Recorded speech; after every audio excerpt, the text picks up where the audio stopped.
దేవుని పోలికలో దేవుని స్వరూపమందు సృజింపబడిన నా తోటి దేవుని బిడ్డలందరికీ హుజురాబాద్లోని హోరేబు ప్రార్థనా మందిరం నుండి ఈ ఉదయకాలపు శుభములు వందనాలు తెలియజేస్తున్నాను.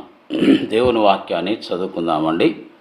పరిశుద్ధ గ్రంథంలో నుండి యెషయా గ్రంథం 34వ అధ్యాయము 16వ వచనం. యెహోవా గ్రంథమును పరిశీలించి చదువుకొనుడి, ఆ జంతువులలో ఏదియు లేకయుండదు, దేని జతపక్షి దాని యొద్ద ఉండక మానదు. నా నోట నుండి వచ్చిన ఆజ్ఞ ఇదే, ఆయన నోటి ఊపిరి వాటిని పోగు చేయును.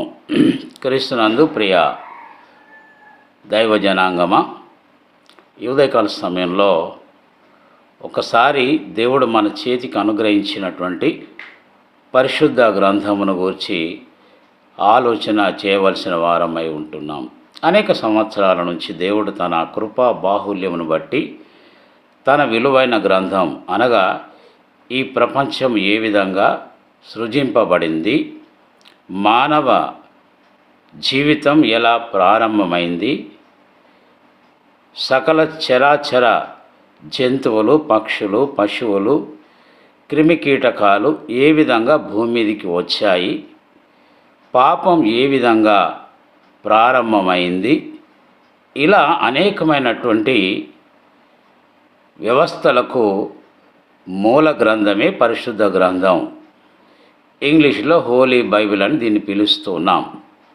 ప్రియ మిత్రమా, అనేక సంవత్సరాల నుండి ఈ గ్రంథం దేవుడు నీ చేతికి ఇచ్చాడు. కనీసం ఒక్కసారైనా నీ జీవితంలో ఈ పరిశుద్ధ గ్రంథాన్ని పూర్తిగా చదివినావా?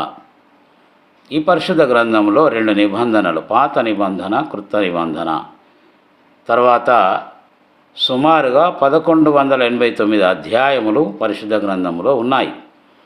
అందులో 31,102 వచనాలను దేవుడు సమకూర్చి పెట్టి ఉన్నాడు మన యొక్క భవిష్యత్తు దీవించబడాలని. దాదాపు 1600 కాలములో అనేకమైనటువంటి భక్తులు ఈ యొక్క గ్రంథాన్ని దేవుని ఆత్మ చేత నింపబడి వ్రాసి మన చేతికి అందించడం జరిగింది.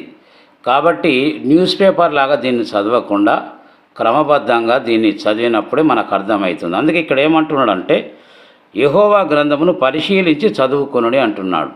కాబట్టి ఈ రోజు నుంచైనా చదవడానికి నిర్ణయం తీసుకుందాం. అట్టి కృప పరిశుద్ధ